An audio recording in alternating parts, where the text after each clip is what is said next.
ഇന്നുവരെ വാങ്ങിച്ചിട്ടുള്ളത്.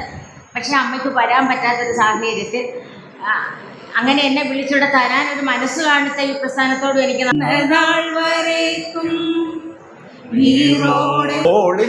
നമ്മൾ ഒന്നായി നിന്നോളിൻ അക്കരെ ഇക്കരയൽ. കേരളം പോലെ ഹ്യൂമൻ ഡെവലപ്മെന്റ് ഇൻഡെക്സിൽ ഇതുകൊണ്ടാണ് ഞാൻ സൂചിപ്പിച്ചത്, നമ്മുടെ പുറത്ത് പുരോഗമനവും അകത്ത് ജാതിവാദികളും ബ്രാഹ്മണ എൻഡോമെന്റ് സമർപ്പണവുമാണ് ഇവിടെ നടക്കുന്നത്.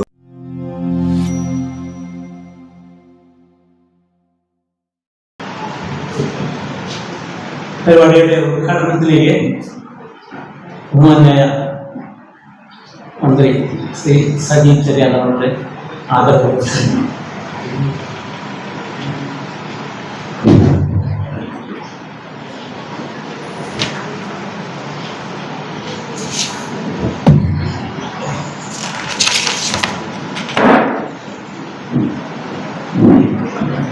വേദിയിലുള്ള Shri HSRM MLA Shri PP Chittaranjan, doctor TS Shyamkumar, ഗോദാധ്യക്ഷൻ ശ്രീ P ബാലചന്ദ്രൻ, സ്വാഗതം പറഞ്ഞ ശ്രീ ജയൻ ചമ്പക്കുളം, അവാർഡ് ജേതാക്കളായി എത്തിച്ചേർന്ന M മഞ്ജു, എത്തിച്ചേരാൻ കഴിയാത്ത ശ്രീമതി PK മേദിനി, ശ്രീമതി കാർത്തിക, പ്രിയപ്പെട്ട സഹോദരി സഹോദരന്മാരെ, സുഹൃത്തുക്കൾ, TK സൗദാമണി ടീച്ചർ അനുസ്മരണ സമ്മേളനവും എൻഡോമെന്റ് സമർപ്പണവുമാണ് ഇവിടെ നടക്കുന്നത്. ഈ പരിപാടിയുടെ ഉദ്ഘാടനം നിർവഹിക്കാൻ കഴിഞ്ഞതിൽ അതിയായി സന്തോഷിക്കുകയാണ്. എല്ലാവരുടെയും അനുവാദത്തോടുകൂടി ഈ അനുസ്മരണ സമ്മേളനം എൻഡോമെന്റ് സമർപ്പണവും ഉദ്ഘാടനം ചെയ്തതായിട്ട് ഞാൻ അറിയിക്കുകയാണ്. വളരെയേറെ അറിവും പ്രതിബദ്ധതയും ആത്മാർത്ഥതയും സ്നേഹവുമെല്ലാം കോർത്തിണക്കിയ ഒരു വ്യക്തിത്വമായിരുന്നു സൗദാമിനി ടീച്ചർ. അവരുടെ ഓർമ്മകൾക്ക് മുമ്പിൽ ഞാൻ പ്രണാമം അർപ്പിക്കുകയാണ്. നമ്മുടെ സമൂഹത്തിൽ മുഖ്യധാരയിലേക്ക് സ്ത്രീകൾ കടന്നു വരാൻ മടിക്കുന്ന ഒരു കാലത്ത്, അല്ലെങ്കിൽ അവരെ മുഖ്യധാരയിലേക്ക് കൊണ്ടുവരാൻ വേണ്ടി പരിശ്രമിക്കാത്ത ഒരു കാലത്ത്, അല്ലെങ്കിൽ അവർക്ക് അവസരങ്ങൾ നിഷേധിക്കപ്പെടുന്ന ഒരു കാലത്ത് ധീരമായി മുന്നോട്ട് വന്ന് സമൂഹത്തിന് വഴികാട്ടിയായി പ്രവർത്തിച്ച വ്യക്തിത്വമായിരുന്നു സൗദാമിനി ടീച്ചർ. ഒരു അധ്യാപിക എന്ന നിലയിൽ മാത്രമായിരുന്നില്ല, അതിലുപരി ഒരു സാമൂഹ്യ പ്രവർത്തക എന്ന നിലയിൽ ആലപ്പുഴയുടെ സാംസ്കാരിക സാമൂഹ്യ വിദ്യാഭ്യാസ രംഗങ്ങളിൽ അവർ നില സാന്നിധ്യമായി. അറിവിന്റെ വെളിച്ചം പകർന്നു വന്ന അധ്യാപിക പിന്നീട് പ്രഥമാധ്യാപികയായി ഉയർന്നു. ആ അനുഭവ സമ്പത്ത് മുഴുവൻ നമ്മുടെ സമൂഹത്തിന് നൽകാൻ അവർ പരിശ്രമിച്ചു എന്നത് എടുത്തു പറയേണ്ട കാര്യമാണ്. അവരുടെ ഔദ്യോഗിക ജീവിതം വിരമിച്ചതിന് ശേഷം കേരള ശാസ്ത്ര സാഹിത്യ പരിഷത്തിന്റെ സജീവ പ്രവർത്തകയായി ജില്ലയിലൊട്ടാകെ സഞ്ചരിച്ച് സ്ത്രീകളെ സംഘടിപ്പിക്കാനും ശാസ്ത്രബോധവും യുക്തിപരമായ ചിന്തകളും ജനങ്ങളിലെത്തിക്കാൻ ഒട്ടേറെ പ്രവർത്തനങ്ങളാണ് അവർ നടത്തിയിട്ടുള്ളത്. എല്ലാ ഈ അവസരത്തിലും ഞാൻ ഓർക്കുകയാണ്. ഒരു മാതൃകാ ജീവിതമായിരുന്നു ടീച്ചർ നയിച്ചത്. ടീച്ചറുടെ ജീവിതം സ്ത്രീ ശക്തിയുടെയും ധീരതയുടെയും ഉജ്ജ്വലമായ ഉദാഹരണമായിട്ട് ഞാൻ കാണുകയാണ്. സമയക്കുറവുകൊണ്ട് കൂടുതൽ വിശദാംശങ്ങളെ കിട്ടുന്നില്ല. ഈ വേദിയിൽ എൻഡോമെന്റ് സ്വീകരിക്കാൻ എത്തും എന്ന് പറഞ്ഞിരുന്ന മേദിനി ചേച്ചി, നിങ്ങളെ ആരെയും വ്യക്തിപരമായി ഞാൻ അവരെ പറ്റി പരിചയപ്പെടുത്തുന്ന കാര്യമില്ല. ആലപ്പുഴയുടെ കേരളത്തിന്റെ വിപ്ലവ ഏടുകളിൽ തിളങ്ങുന്ന ഒരു മഹതി, വിപ്ലവകാരി, വിപ്ലവഗായിക, നാടക നടി, പുനഃപ്രവര സമര മുഖങ്ങളിലെ ഒരുപക്ഷെ നേരിട്ട് സമരത്തിൽ പങ്കെടുത്തില്ലെങ്കിലും ആ സമരത്തിന്റെ പ്രധാന ഭാഗങ്ങളിൽ ഇന്ന് ഓർമ്മപ്പെടുത്തുന്ന വ്യക്തിത്വമായി മാറിയ PK. കലയെ ഒരു പോരാട്ടത്തിന്റെ ഉപകരണമായി ഉപയോഗിച്ചാണ് അവർ ജനങ്ങളെ ഗ്രഹിച്ചത്. അവരുടെ പാട്ടുകളും അവരുടെ നാടകങ്ങളും നമ്മുടെ ആശയങ്ങൾ, കമ്മ്യൂണിസ്റ്റ് ആശയങ്ങൾ ജനങ്ങളിൽ എത്തിക്കാൻ നമുക്ക് കഴിയുമെന്ന് പ്രസ്താവനമായ കാര്യം. വിപ്ലവത്തിന്റെ വാനമ്പാടി എന്നറിയപ്പെടുന്ന PK ദിനേശ് സ്ത്രീ ശക്തിയുടെ കലാപരമായ പ്രതിരോധത്തിന്റെ ഏറ്റവും വലിയ ഉദാഹരണമായിട്ടാണ്. പുതിയ തലമുറയിൽപ്പെട്ട എഴുത്തുകാരിയും സാമൂഹ്യ പ്രതിബദ്ധതയുള്ള ഉദ്യോഗസ്ഥയുമായ M. മഞ്ജു അവരുടെ എത്തിയിട്ടുണ്ട്. അവരുടെ ആദരിക്കപ്പെടുകയാണ്. അബുദാബി ശക്തി സാഹിത്യ പുരസ്കാരം നേടിയ എഴുത്തുകാരിയാണ്. തന്റെ ഔദ്യോഗിക ജീവിതത്തിനപ്പുറം പുസ്തകങ്ങളിലൂടെ സമൂഹത്തിൽ ഒട്ടേറെ ചിന്തകൾ ഉണ്ടാക്കാനും സമൂഹത്തെ സ്വാധീനിക്കാൻ അവരുടെ കാഴ്ചപ്പാടുകൾ കഴിഞ്ഞിട്ടുണ്ട്. ഈ രണ്ടുപേരും വ്യത്യസ്ത കാലഘട്ടത്തിൽ വ്യത്യസ്ത മേഖലയിൽ പ്രവർത്തിച്ചിട്ടുള്ളവരാണെങ്കിൽ അവർ മുന്നോട്ട് വെക്കുന്ന ഒരേ ആശയമാണ്. അത് തീർച്ചയായിട്ടും സാമൂഹ്യ പുരോഗതിയുടെയും സാമൂഹ്യ വളർച്ചയുടെയും പുരോഗമന മുന്നേറ്റത്തിന്റെയും ആശയങ്ങളാണെന്ന് സംശയമില്ല. സ്ത്രീകളുടെ ഉന്നമനത്തിനും ലിംഗനീതിക്കും വേണ്ടിയുള്ള ഒട്ടേറെ പ്രവർത്തനങ്ങളാണ് കേരളത്തിൽ ഇടതുപക്ഷ മുന്നണി സർക്കാർ സ്വീകരിക്കുന്നത്. തീർച്ചയായിട്ടും ഇവരൊക്കെ കണ്ട സ്വപ്നങ്ങൾ അത് ഇന്ന് ഈ സംസ്ഥാനം നടപ്പാക്കാൻ നമ്മൾ ധാരാളം പദ്ധതികൾ നടപ്പാക്കുന്നുണ്ട്. സാംസ്കാരിക മേഖലത്തിന്റെ സമം എന്നൊരു പദ്ധതി വളരെ വിജയകരമായി കേരളത്തിൽ നമ്മളിപ്പോൾ നടപ്പാക്കി വരുന്നുണ്ട്. കേരളത്തിൽ ഇടതുപക്ഷ രാഷ്ട്രീയമാണ് 50% തെരഞ്ഞെടുപ്പുകളിൽ സ്ത്രീ സംവരണം ഏർപ്പെടുത്തിയത്. സ്ത്രീ സംവരണം മത്സരിക്കാൻ മാത്രമല്ല, അധികാരത്തിലേക്ക് വരുമ്പോൾ അധികാര സ്ഥാനങ്ങൾക്കും 50% സംവരണം ഉറപ്പുവരുത്തിയത് നമ്മുടെ ഗവൺമെന്റാണ്. നമ്മുടെ നിയമനങ്ങളിലും നമ്മുടെ പൊതു ജീവിതത്തിന്റെ ഭാഗമായി സ്ത്രീ ശാക്തീകരണം ഉയർത്തിക്കൊണ്ടുവരാൻ നമ്മൾ ശ്രമിച്ചിട്ടുണ്ട്. 65 ലക്ഷത്തോളം കുടുംബശ്രീ വനിതകൾ കേരളത്തിൽ ഇന്ന് മുഖ്യധാരയിലേക്ക് ഉയർത്തിക്കൊണ്ടുവരാണ് നമ്മുടെ പരിശ്രമം. ലോകത്തിൽ തന്നെ മാതൃകയാണ്. അപ്പൊ കൂടുതൽ അവസരങ്ങൾ നൽകാൻ, അവരുടെ കഴിവുകളെ പ്രോത്സാഹിപ്പിക്കാൻ നമുക്ക് ധാരാളം പദ്ധതികൾ നടപ്പാക്കും. ഇപ്പോ സിനിമ കോൺക്ലേവുകളെ കേട്ടിട്ടുണ്ടാവും. ഒരു ചരിത്രപരമായ ഒരു കോൺക്ലേവാണ് നമ്മൾ നടത്തിയത്. ഇന്ത്യയിൽ ആദ്യമായിട്ടാണ്. ഒരുപക്ഷെ സ്ത്രീ സുരക്ഷിതത്വത്തിന്റെ പശ്ചാത്തലത്തിലാണ് അത്തരമൊരു കോൺക്ലേവിനെ കുറിച്ച് ഗവൺമെന്റ് ആലോചിച്ചത്. വളരെ ഭംഗിയായി ഒരു പോളിസി കേരളത്തിൽ നമ്മൾ നടപ്പാക്കാനായിട്ട് പോകുന്നു. അതിന്റെ എല്ലാം നടത്തിപ്പ് വളരെ വിജയകരമായി നമ്മുടെ ഗവൺമെന്റ് കാലത്ത് മുന്നോട്ട് പോവുകയാണ്. അപ്പൊ അത് സ്ത്രീ ആയാലും പുരുഷനായാലും തുല്യമായ നീതിയും തുല്യ അവകാശങ്ങളും തുല്യ അവസരങ്ങളും ലഭിക്കണം. സ്ത്രീകള് അടുക്കളയുടെ 4 ജോലികൾക്കുള്ളിൽ ജീവിക്കേണ്ടവരല്ല. അവര് ലോകത്തോടൊപ്പം സമൂഹത്തോടൊപ്പം സഞ്ചരിക്കേണ്ടവരാണ്. സ്വതന്ത്രമായി ചിന്തിക്കേണ്ടവരാണ്. സ്വന്തം കാലത്ത് നിലനിൽക്കുന്ന അവകാശം ഉള്ളവരാണ്. ആ നിലയിൽ സ്ത്രീ സമൂഹത്തിന് പ്രത്യേക പരിഗണനയും പരിലാളനവുമാണ് കേരളത്തിൽ നമ്മൾ കൊണ്ടുവരുന്നത്. സ്ത്രീകൾക്കെതിരായി ഇന്ത്യയിൽ ഏറ്റവും കുറച്ച് അതിക്രമങ്ങൾ നടക്കുന്ന സ്റ്റേറ്റുകളൊന്നാണ് കേരളം. എന്നാൽ ഒറ്റപ്പെട്ട സംഭവങ്ങൾ നമ്മളെ പലപ്പോഴും പ്രയാസപ്പെടുത്തുന്നുണ്ട്. അത്തരം സംഭവങ്ങളിലും വ്യക്തിപരമായിട്ടല്ല, ആരായാലും കടുത്ത നടപടികൾ സ്വീകരിച്ചുകൊണ്ട് നമ്മുടെ സമൂഹത്തിൽ സ്ത്രീകൾക്ക് വലിയ പരിഗണനയാണ് കേരള ഗവൺമെന്റ്. അപ്പൊ ഒരേ മനസ്സോടുകൂടി സ്ത്രീയും പുരുഷനും പ്രവർത്തിച്ച് തുല്യതയിലും നീതിയിലും നമുക്ക് ഒരു പുതിയ കേരളം, നവകേരളം കെട്ടിപ്പടുക്കാൻ കഴിയും. അതിന് സൗഭാമനി ടീച്ചറിന്റെ ഓർമ്മകൾ നമുക്ക് പ്രചോദനമാകട്ടെ. പ്രിയങ്കരനായ ഡോക്ടർ TS ശ്യാംകുമാർ നന്നായി ഇവിടെ കാര്യങ്ങൾ അവതരിപ്പിച്ചിട്ടുണ്ട്. കാരണം കുറേയേറെ സമയം കഴിഞ്ഞാണ് ഞങ്ങൾ എത്തിയത്. അതുകൊണ്ട് മറ്റു കാര്യങ്ങളിൽ കിടക്കേണ്ട കാര്യമില്ല. നിങ്ങളെല്ലാവർക്കും നല്ല ഓണം ആശംസിച്ചുകൊണ്ട് ചടങ്ങ് ഉദ്ഘാടനം അവസാനിപ്പിക്കുന്നു. പുരസ്കാരം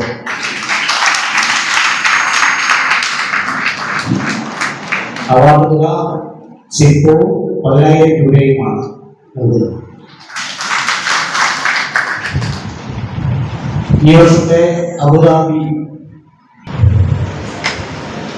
വേദിയിലും സദസ്സിലും ഇരിക്കുന്ന വ്യക്തിത്വങ്ങളെ എവിടെ എങ്ങനെ തുടങ്ങണം, എന്ത് പറയണമെന്ന് പോലും എനിക്കറിയില്ല. ആദ്യം തന്നെ ഞാനൊന്ന് പറഞ്ഞോട്ടെ. ഞാനൊരു അംഗനവാടി ടീച്ചറായിട്ട് 38 വർഷം ജോലി ചെയ്ത് വിരമിച്ച ഒരു വ്യക്തിയാണ്. ആ അതുകൊണ്ട് തന്നെ ഞാൻ ഇവിടെ വന്നിരുന്നപ്പോൾ എന്തോ ഞാൻ പഴയ നമ്മുടെ സമ്മേളനത്തിൽ അതിനൊക്കെ മീറ്റിങ്ങിലൊക്കെ പങ്കെടുക്കുന്ന ആ ഒരു പ്രതീതി എനിക്ക് തോന്നി. അതുകൊണ്ടാണ് ഞാൻ ഇവരോട് ചോദിച്ചത് എന്താണ് ഇവിടെ നടക്കുന്ന പരിപാടിയെന്ന്. എൻ്റെ അമ്മയുടെ ഒരു അവാർഡ് അമ്മയ്ക്ക് നൽകിയ അവാർഡ് വാങ്ങിക്കാൻ എനിക്കെന്തോ ഒരു അവസരം, ഭാഗ്യമാണ്. അത് വളരെ ഭാഗ്യമായിട്ടാണ് ഞാൻ കാണുന്നത്. കാരണം ഇത്രയും ആൾക്കാരുടെ മുന്നിൽ വെച്ച് അത് സ്വീകരിക്കാൻ അമ്മച്ചി ഇവിടെ ഇല്ലാതെ പോയതുകൊണ്ട്, അല്ലെങ്കിൽ അമ്മച്ചിയുടെ കൂടെ ഞങ്ങൾ പോകാറുണ്ടെങ്കിലും അമ്മച്ചിയാണ് ഇന്ന് വരെ വാങ്ങിച്ചിട്ടുള്ളത്. പക്ഷേ അമ്മയ്ക്ക് വരാൻ പറ്റാത്തൊരു സാഹചര്യത്തിൽ അങ്ങനെ എന്നെ വിളിച്ചിവിടെ തരാൻ ഒരു മനസ്സ് കാണിച്ച ഈ പ്രസ്ഥാനത്തോടും എനിക്ക് നന്ദിയുണ്ട്. കാരണം മകളല്ലേ, ഇനി അമ്മ വരാതെ തരുമോ എന്നൊന്നും നമുക്കറിയാൻ പറ്റത്തില്ലല്ലോ. അപ്പോൾ ആ ഒരു സന്മനസ് കാണിച്ചതിനും ഒരുപാട് നന്ദി. മാത്രമല്ല ടീച്ചറിനെ കുറിച്ച് കുറേ കാര്യങ്ങൾ ഞങ്ങൾ മനസ്സിലാക്കിയിട്ടുണ്ട്, കണ്ടിട്ടുണ്ട്, സംസാരിച്ചിട്ടുണ്ട്, അമ്മയുടെ ഇവിടെ പോകുമ്പോഴൊക്കെ കണ്ടിട്ടുണ്ട് അങ്ങനെ. പക്ഷേ ആധികാരികമായിട്ട് പറയാൻ എനിക്കറിയാം. പക്ഷെ എങ്കിലും നല്ല ഒരു വ്യക്തിത്വത്തിൻ്റെ ഉടമ, ആ പ്രതിഭയുടെ ആദ്യത്തെ ആ സ്മരണയ്ക്ക് മുന്നിൽ ആദ്യത്തെ അവാർഡ് അമ്മച്ചിക്ക് കിട്ടിയതിൽ ഒരുപാട് നന്ദിയുണ്ട്. വളരെ സന്തോഷത്തോടെയാണ് ഞാനിവിടെ നിൽക്കുന്നത് ഈ വേദിയിലേക്ക്. അപ്പം ഈ അവാർഡ് പ്രഖ്യാപിച്ചവരോടും അവാർഡ് തന്ന വ്യക്തിത്വരോടും മന്ത്രി അവരോടും എല്ലാവരോടും എൻ്റെ നന്ദിയും കടപ്പാടും അറിയിക്കുന്നു. നന്ദി, നമസ്കാരം. മക്കളുണ്ടായില്ലെങ്കിലോ അതും പാമ്പിനെ കണ്ട് പരിഹരിക്കാം. മക്കളുണ്ടാകാത്ത പ്രശ്നം പാമ്പിനെ കണ്ടോ പരിഹരിക്കത്തില്ലല്ലോ, നമുക്കറിയാം. ഇങ്ങനത്തെ ഒരു സാമൂഹ്യ വ്യവസ്ഥയ്ക്കകത്താണ് നമ്മൾ ജീവിക്കുന്നത്. എല്ലാ അന്ധവിശ്വാസങ്ങളുടെയും ഒരു മാർജിൻ ഫ്രീ മാർക്കറ്റായിട്ട് ഇപ്പോൾ കേരളം മാറിയിരിക്കും. എല്ലാ അന്ധവിശ്വാസങ്ങളുടെയും മാർജിൻ ഫ്രീ മാർക്കറ്റായിട്ട് മാറിയിരിക്കും. അതെല്ലാം വില കൊടുത്ത് വാങ്ങിക്കുന്നവരായിട്ട് നമ്മൾ മാറിയിരിക്കും. ഇതിനെ നാരായണ ഗുരുസ്വാമികൾ പ്രോത്സാഹിപ്പിച്ചില്ല. തൻ്റെ അടുത്ത് തിലഹവനം നടത്താൻ വന്ന ആളോട് ഗുരു ചോദിച്ചു, എന്തിനാണ് തിലഹവനം? അത് പിതൃക്കൾക്ക് മോക്ഷം കിട്ടുന്നതിന് വേണ്ടിയാണ്. അങ്ങനെയാണല്ലോ അല്ലേ? പിതൃക്കൾക്ക് മോക്ഷം കിട്ടുന്നതിന് വേണ്ടിയാണ് തിലഹവനം. അപ്പോൾ ഗുരു ചോദിച്ചു, കർമ്മസിദ്ധാന്തത്തിന്റെ അടിസ്ഥാനത്തിലല്ലേ നിങ്ങൾ തിലഹവനം ചെയ്യണമെന്ന് പറയുന്നത്? എന്താണ് കർമ്മസിദ്ധാന്തം? കർമ്മസിദ്ധാന്തം എന്ന് പറഞ്ഞാൽ നിങ്ങൾ ഈ ജന്മത്തിൽ ഉയർന്നവനോ താഴ്ന്നവനോ പാവപ്പെട്ടവനോ പണക്കാരനോ സ്ത്രീയോ പുരുഷനോ എന്തായി ജനിക്കണമെന്ന് തീരുമാനിക്കുന്നത് കഴിഞ്ഞ ജന്മത്തിൽ ചെയ്ത പാപപുണ്യ കർമ്മങ്ങളുടെ അടിസ്ഥാനത്തിലാണ്. ഈ ജന്മത്തിൽ ഒരാൾ ആദിവാസിയാകുന്നതിൽ അതിന്റെ കാരണം കഴിഞ്ഞ ജന്മത്തിൽ പാപം ചെയ്ത ഒരാളാണ് ഈ ജന്മത്തിൽ ആദിവാസിയാകുന്നത്. ഈ ജന്മത്തിൽ ഒരാൾ സ്ത്രീ ആകുന്നുണ്ടെങ്കിൽ അതിനർത്ഥം കഴിഞ്ഞ ജന്മം ഒരുപാട് പാപം ചെയ്തവരാണ് ഈ ജന്മം സ്ത്രീ ആകുന്നത്. ഞാൻ പറയുന്നല്ല, അഗ്നിപുരാണം ഉൾപ്പെടെയുള്ള പുരാണങ്ങൾ പറയുന്നു. അപ്പൊ ഈ പാപം മാറാൻ എന്ത് ചെയ്യണം? ഈ കർമ്മം ഫലം മുഴുവൻ അനുഭവിച്ചാൽ മാത്രമേ പാപം തീരുമെന്നാണ് ഗീതയും പുരാണങ്ങളും എല്ലാം പറയുന്നത്. പക്ഷെ ഗുരുസ്വാമികൾ ഇതിനെ ചോദ്യം ചെയ്തു. ഗുരു പറഞ്ഞു, മരിച്ച ആൾ ഉടൻ തന്നെ ജനിച്ചു. പിന്നെ എവിടെയാണ് പിതൃ? ഒരാൾ മരിച്ചാൽ ഉടൻ തന്നെ ജനിക്കുമെന്നാണല്ലോ സങ്കല്പം. അങ്ങനെയാണെങ്കിൽ മരിച്ചുപോയ ആൾ ജനിച്ചു കഴിഞ്ഞു, പിന്നെ എവിടെയാണ് പിതൃ? ഇതാണ് ഗുരുവിന്റെ ചോദ്യം. അങ്ങനെ തിലഹവനവും നടത്താമെന്ന ആളുകൾ തിലഹവനത്തിന്റെ പൈസ കൊണ്ട് തൊട്ടടുത്ത സ്കൂളിൽ കുട്ടികൾക്ക് ഭക്ഷണം വാങ്ങിച്ചു കൊടുത്ത് മടങ്ങി എന്നാണ് ഗുരുവിന്റെ ചരിത്രം വ്യക്തമാക്കുന്നത്. പക്ഷേ നമ്മൾ തിലഹവനവും പിതൃഭവനവും മുടക്കിയിട്ടുണ്ടോ? ഇല്ല. നമ്മളിപ്പോഴും അതേ പാതയിൽ തന്നെ വളരെ ശക്തമായിട്ട് നീങ്ങിക്കൊണ്ടിരിക്കുകയാണ്. ഇങ്ങനെയാണ് നമ്മുടെ സമൂഹത്തിൽ ബ്രാഹ്മണ്യം ഒരു ഫാസിസമായി ആഴത്തിൽ പിടിമുറുക്കുന്നത്. ധാരാളം കാവുകളും കുളങ്ങളും കേരളത്തിൽ, തിരുവിതാംകൂർ, ആലപ്പുഴയിലൊക്കെ കാണും ധാരാളം കാവുകളും കുളങ്ങളും. ധാരാളം തദ്ദേശീയരായ ദൈവങ്ങളും ഉണ്ടായിരുന്നു. മാടനും മറുതയും 1000 മണി വല്യച്ഛനും ഒക്കെ ഉണ്ടായിരുന്നു. പക്ഷെ വീട്ടിലൊരു വഴക്കുണ്ടായി, വീട്ടിലൊരു ലഹള ഉണ്ടായി, വിവാഹ തടസ്സം ഉണ്ടായി, ഒരാൾ മരിച്ചു, ജ്യോത്സ്യരെടുത്തിയെന്നു, ദൈവം കോപത്തിലാണെന്ന് പറയുന്നു, നമ്പൂതിരിയെ വിളിച്ചുകൊണ്ട് വരുന്നു, കാവിൽ പ്രതിഷ്ഠ നടത്തി, ഭയങ്കര പരിപാടിയായി. ഇന്നലെ വരെ അകത്തിരുന്ന മാടൻ പുറത്തായി, അകത്ത് വിഷ്ണുവിനെ ഭദ്രകാളി, ഊണൂരിട്ട ദൈവങ്ങളെല്ലാം അകത്ത്, ഊണൂരിടാത്തവരെല്ലാം പുറത്ത്. അഷ്ടമംഗല ദേവപ്രശ്ന പരിഹാര ക്രിയ എന്ന പേര്. ഇതാണ് ഞാൻ സൂചിപ്പിക്കുന്നത്. അന്ധവിശ്വാസങ്ങളുടെ മാർജിൻ ഫ്രീ മാർക്കറ്റായി നമുക്ക് മാറും. ചൊവ്വയിലേക്ക് നാസ പേടകം അയക്കുക ആണോ? ചൊവ്വയിലേക്ക് നാസ പേടകം അയച്ചു. നമ്മളോ? മലയാളികൾ എന്താ ചെയ്യുന്നത്? മലയാളികൾ ചൊവ്വ ക്ഷേത്രത്തിലേക്ക് പോകുന്നു. നാസ ചൊവ്വയിലേക്ക് പേടകം അയക്കുമ്പോൾ മലയാളികൾ ചൊവ്വ ക്ഷേത്രത്തിലേക്ക് ചൊവ്വാഴ്ച വ്രതത്തിൽ കുജമാര ബലി നടത്തുവാൻ വേണ്ടി മലയാളികൾ തെക്കുവട പോരും. ഇതാണ് മലയാളിയുടെ പുരോഗമനം എന്ന് പറയുന്നത്. ഇതുകൊണ്ടാണ് ഞാൻ സൂചിപ്പിച്ചത്, നമ്മൾ പുറത്ത് പുരോഗമനവും അകത്ത് ജാതിവാദികളും ബ്രാഹ്മണ സ്തുതിപാഠകരുമായിട്ട് ജീവിക്കുന്ന ഒരു സാമൂഹ്യ വ്യവസ്ഥയ്ക്കകത്തൂടെയാണ് കാര്യങ്ങൾ മുന്നോട്ട് പോകുന്നത്. ഭാഗവത പുരാണം ഏകാദശ സ്കന്ധത്തിൽ പറയും. ഭാഗവത പുരാണം എല്ലാവരും വായിക്കുന്നതാണ്. ഇപ്പോൾ ഭാഗവത സപ്താഹ യജ്ഞം വളരെ വിപുലമായിട്ട് നടന്നുകൊണ്ടിരിക്കുക. ഭാഗവത പുരാണത്തിൽ 11-ാം അധ്യായത്തിൽ കൃഷ്ണൻ ഉദ്ധവരോട് പറയുന്ന രംഗമുണ്ട്. കലിയുഗത്തിൽ ഞാൻ അവതരിക്കും. നമ്മൾ വിചാരിക്കും നമ്മളെ രക്ഷിക്കാനാണല്ലേ, ആ പൂതി അങ്ങ് മനസ്സിൽ വെച്ചാൽ നമ്മളെ രക്ഷിക്കാനല്ല പുല്ല്. കൃഷ്ണൻ പറയുന്നു ഉദ്ധവരോട്, വർണ്ണാശ്രമ ധർമ്മത്തെ പണ്ടേ പോലെ പുനഃസ്ഥാപിക്കാൻ ഞാൻ അവതരിക്കും. എന്താണ്? വർണ്ണാശ്രമ ധർമ്മത്തെ പണ്ടേ പോലെ പുനഃസ്ഥാപിക്കാൻ ഞാൻ അവതരിക്കും എന്നാണ് പറയുന്നത്. എന്താണ് വർണ്ണാശ്രമ ധർമ്മം? വർണ്ണാശ്രമ ധർമ്മം ജാതി തന്നെയാണ്. ജാതി വ്യവസ്ഥ അനുസരിച്ച് മനുഷ്യരെ തരംതിരിക്കുന്നതിൻ്റെ പേരാണ് വർണ്ണാശ്രമ ധർമ്മം എന്ന് പറയുന്നത്. വർണ്ണം എന്ന് പറഞ്ഞാൽ 4 വർണ്ണങ്ങളാണ്. ബ്രാഹ്മണ, ക്ഷത്രിയ, വൈശ്യ, ശൂദ്രാദികളായി 4 വർണ്ണങ്ങൾ. ഈ വർണ്ണങ്ങൾക്കിടയ്ക്ക് തുല്യതയുണ്ടോ? ഇല്ല. ബ്രാഹ്മണർ ഏറ്റവും മുകളിലും ശൂദ്രൻ ഏറ്റവും താഴെ. ഇതാണ് വർണ്ണാശ്രമ ധർമ്മം എന്ന് പറയുന്നത്. ശൂദ്രരുടെ ജോലി എന്താണ്? ജീവിതകാലം മുഴുവൻ ബ്രാഹ്മണരെയും ക്ഷത്രിയരെയും വൈശ്യരെയും പാദസേവ ചെയ്യുക. നമ്മൾ വിചാരിക്കുന്നതൊക്കെ കഴിഞ്ഞു പോയ കാലമാണ്, തെറ്റിദ്ധരിക്കാൻ സാധ്യതയുണ്ട്. ഇപ്പോഴും നടന്നുകൊണ്ടിരിക്കുന്ന കാര്യത്തെപ്പറ്റിയാണ് ഞാൻ സൂചിപ്പിക്കുന്നത്. ഇപ്പോഴും നടന്നുകൊണ്ടിരിക്കുന്ന കാര്യത്തെപ്പറ്റി. തൊട്ടുകൂടായ്മ ഞാൻ ആദ്യം ഈ പ്രഭാഷണം തുടങ്ങിയപ്പോൾ സൂചിപ്പിച്ച കാര്യം, ഗുരുവായൂർ ക്ഷേത്രത്തിൽ ഇപ്പോഴും എഴുതി വച്ചിരിക്കുന്നത് അഹിന്ദുക്കൾക്ക് ക്ഷേത്രത്തിൽ പ്രവേശനമില്ല എന്നുള്ളതാണ്. എന്താണ് അഹിന്ദു? ആരാണ് അഹിന്ദു? ഹിന്ദു അല്ലാത്തവർ. എന്നാണ് ഹിന്ദു ഉണ്ടായത്? ഋഗ്വേദത്തിൽ ഹിന്ദു എന്നൊരു പരാമർശം ഋഗ്വേദത്തിൽ കാണാൻ കഴിയില്ല. ഭാഗവത പുരാണത്തിൽ ഹിന്ദു എന്നൊരു വാക്കുണ്ടോ? ഇല്ല. യജുർവേദത്തിലുണ്ടോ? ഇല്ല. അഥർവേദത്തിൽ ഹിന്ദു എന്നൊരു വാക്കുണ്ടോ? ഇല്ല. ഭഗവത്ഗീതയിലുണ്ടോ? ഇല്ല. മഹാഭാരതത്തിലോ? ഇല്ല. പിന്നെ എവിടെയാണ് ഹിന്ദു എന്നൊരു വാക്ക്? സംസ്കൃതത്തിൽ രചിക്കപ്പെട്ട ഒറ്റ കൃതികളിൽ പോലും ഹിന്ദു എന്നൊരു വാക്ക് നമുക്ക് കാണാനില്ല. പിന്നെ എവിടുന്ന് വന്നു ഹിന്ദു? എവിടുന്ന് പൊട്ടിമുളച്ചു? ബ്രിട്ടീഷ് കൊളോണിയൽ ഭരണകാലത്ത് ബ്രിട്ടീഷുകാർ ഇന്ത്യയിലെ സെൻസസ് നടപ്പിലാക്കി. ആ സെൻസസ് നടപ്പിലാക്കിയ ഘട്ടത്തിൽ ബ്രിട്ടീഷ് കമ്മീഷണർ ചില ചോദ്യങ്ങൾ ചോദിച്ചു. ചോദ്യങ്ങളിൽ പ്രധാനപ്പെട്ടത് 2 ചോദ്യങ്ങളായിരുന്നു. ക്ഷേത്രത്തിൽ നിങ്ങൾക്ക് പ്രവേശനമുണ്ടോ? നിങ്ങളുടെ കർമ്മങ്ങൾ ബ്രാഹ്മണർ നേരിട്ട് നിർവഹിക്കുന്നുണ്ടോ? ഈ ചോദ്യത്തിന് യെസ് ആണെന്ന് ഉത്തരവെങ്കിൽ നിങ്ങൾ ഹിന്ദുക്കളായിരിക്കും. നോ എന്നാണ് ഉത്തരവെങ്കിൽ നിങ്ങൾ ആരും ഹിന്ദുക്കളല്ല. ഒരു മഹാരാഷ്ട്രയിലെ ചാമറിനോട് ചോദിച്ചു, താങ്കളുടെ ജാതി ഏതാണ്? ചാമർ പറഞ്ഞു, എൻ്റെ ജാതി ചാമർ. മതം ഏതാണ്? എൻ്റെ മതവും ചാമർ. ഇതിൽ നിന്ന് എന്താണ് മനസ്സിലാകുന്നത്? ജാതി തന്നെയായിരുന്നു മതം. ഹിന്ദു എന്ന് പറയുന്ന സങ്കല്പം ഉണ്ടായി വരുന്നത് ഈ ബ്രിട്ടീഷുകാരുടെ സെൻസസ് നടപ്പിലാക്കിയതിനു ശേഷമാണ്. കുറച്ചുകൂടെ ഒന്ന് വിശദമാക്കിയാൽ, ബ്രിട്ടീഷ് സെൻസസ് നടക്കുന്ന കാലഘട്ടത്തിൽ സവർണർ വളരെ ന്യൂനപക്ഷമായി പോവുകയും അവർണ ബഹുഭൂരിപക്ഷം ഹിന്ദുക്കളല്ലാത്തത് നിമിത്തം പുറത്തു നിൽക്കുകയും ചെയ്യുന്ന ഒരു അവസ്ഥാവിശേഷ സംജാതമായി. അങ്ങനെ ഇന്ത്യയിലെ വളരെ ന്യൂനപക്ഷമായ സവർണറുടെ ഗൂഢാലോചനയുടെ ഫലമായിട്ടാണ് ഹിന്ദു എന്ന് പറയുന്ന ലേബൽ ഉണ്ടായി വരികയും ആ ഹിന്ദു മതത്തിലേക്ക് ഈ ഈഴവരെയും പറയരെയും പുലയരെയും ഈ ആശാരിയെയും മൂശാരിയെയും കല്ലനെയും കൊല്ലനെയും എല്ലാവരെയും കൂടെ ചേർത്ത് ഹിന്ദു എന്നൊരു മതം ഉണ്ടാകുന്നത് ബ്രിട്ടീഷ് കൊളോണിയൽ കാലഘട്ടത്തിലാണ് എന്നുള്ളതാണ് രേഖകൾ, ചരിത്ര രേഖകൾ. അതിന് മുമ്പ് ഒരു ഹിന്ദു ഇല്ല. ഹിന്ദു മതം എന്ന് പറഞ്ഞ മതവും ഇല്ല. ഇതായിരുന്നു ചരിത്ര യാഥാർത്ഥ്യം. അപ്പൊ അഹിന്ദുക്കൾക്ക് പ്രവേശനമില്ല എന്ന് പറയുന്നതിൽ എന്താണ് മനസ്സിലാക്കേണ്ടത്? നമ്മൾ ചില ശ്ലോകങ്ങളിൽ കേട്ടിട്ടുണ്ട്, ലോകാ സമസ്ത സുഖിനോ ഭവന്തു. എല്ലാവരും കേട്ടിട്ടുണ്ടാവും. വസുദൈവ കുടുംബകം. നമ്മുടെ ഭൂമി മുഴുവൻ ഒറ്റ കുടുംബമാണ് എന്നാ പറയുക അല്ലേ? പക്ഷേ ലോകാ സമസ്ത സുഖിനോ ഭവന്തുവിന്റെ മുമ്പിൽ ചില ഏതാനും വരികളുണ്ട്. അത് ശ്രദ്ധിച്ചിട്ടുണ്ടോ? സ്വസ്തി പ്രജാഭ്യ പരിപാലയന്താ ന്യായേണ മാർഗേണ മഹിം മഹീഷ ഗോ ബ്രാഹ്മണേഭ്യ ശുഭമസ്തു നിത്യം ലോകാ സമസ്ത സുഖിനോ ഭവന്തു.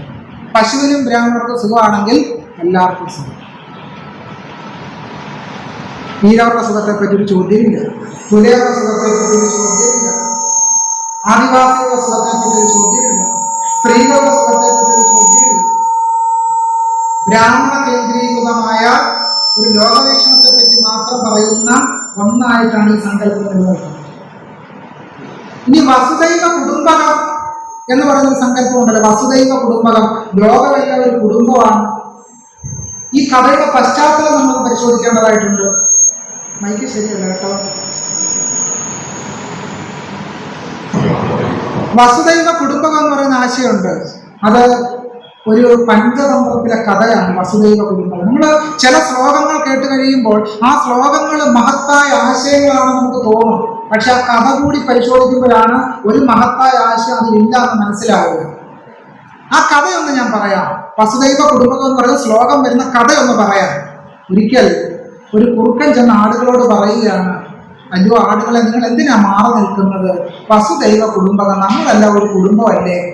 എന്തിനാണ് കുറുക്കൻ ചെന്ന ആടുകളോട് പറയുന്നത് നമ്മളല്ല ഒരു കുടുംബമാണെന്ന്? എന്തിനാ പറയുന്നത്?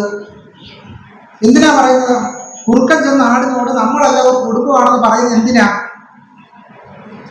ആടിനെ കശാപ്പ് ചെയ്ത് അകത്താക്കാനാണ്.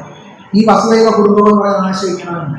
സംസ്കൃതത്തിൽ രചിക്കപ്പെടുന്ന ശ്ലോകങ്ങളല്ല ഇതുപോലെ തന്നെ പലതും കാപട്യപൂർണ്ണവും ജനാധിപത്യ വിരുദ്ധവുമാണ് സൂചിപ്പിക്കാനുള്ളത്.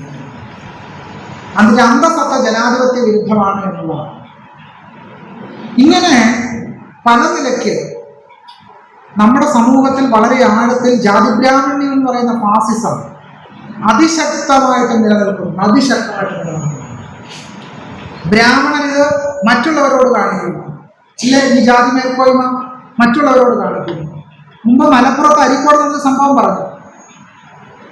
ബ്രാഹ്മണർ ക്ഷത്രിയരെ ചവിട്ടുന്നു, ക്ഷത്രിയർ വൈശ്യരെ ചവിട്ടുന്നു, വൈശ്യർ ശൂദ്രരെ ചവിട്ടുന്നു, ശൂദ്രർ ഈഴവരെ ചവിട്ടുന്നു, ഈഴവർ പുലയരെ ചവിട്ടുന്നു. ഇതാണ് ഈ ശ്രേണി പുലർത്തു എന്ന് പറയുന്നത്.